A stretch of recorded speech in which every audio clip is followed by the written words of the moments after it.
So whether you are doing a keto diet, a low carb diet, paleo, whatever, one of the most important things that you need to be paying attention to is stable insulin levels. Okay, so this is one of the main things we need to know about fat loss. It's fat loss 101. Stable insulin levels allow our body to tap into fat storage a lot easier. It's when we have big spikes in insulin and crashes in insulin that we either get cravings or we don't tap into the other hormones that allow our bodies to actually burn fat.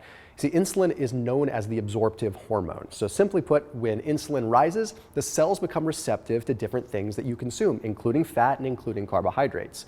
So we want to keep our blood sugar stable, but we want to keep our insulin stable. And on a keto diet, your insulin levels are obviously very stable because you're never really consuming carbohydrates, so your body's insulin levels never have a need to go up. They might bump up here and there, but they're not going to have these big rises and falls. But even if you're not on a keto diet, you still want to keep your insulin levels stable. They're just going to be sitting a little bit higher than what they would be on a keto diet. And that means you don't want big rises and falls in blood sugar from the carbohydrates that you do eat.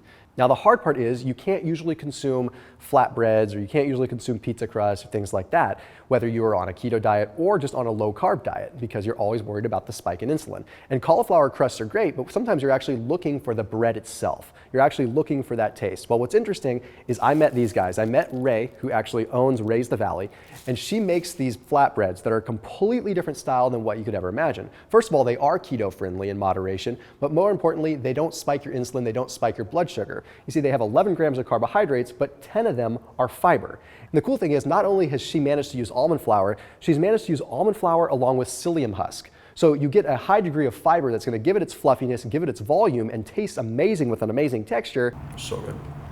But you're not going to have the blood sugar effect. So if you're keto, you don't have the net carbs, so you're totally fine.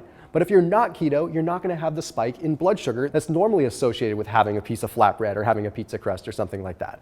So this is a nice neutral way to be able to keep your insulin in check, keep your blood sugar stabilized, but also get the taste of bread. And the cool thing is that Ray has her own transformation story too. She saw my transformation story, I saw hers, and then she reached out and told me that she was creating this amazing flatbread. So I wanted to do her a big favor by getting this video out in front of my audience, but also I can't live without the stuff now. It works for me because it keeps me satiated throughout the day, again, whether I am keto or not. So I want to make sure that you guys go and check her out. I'm giving a special discount for fans of mine. So if you go ahead and you click on the link that's down below, you can check out Raise the Valley. You can support her cause. You can check out her transformation story, but also get your hands on some real life bread that literally tastes like bread, not some keto variation of it, like legitimately bread. So make sure you're keeping your blood sugar and your insulin levels in check, no matter what you're doing. Because when it comes down to fat loss, that is what's going to make a difference, despite what all the calories in, calories out people on the internet have to say.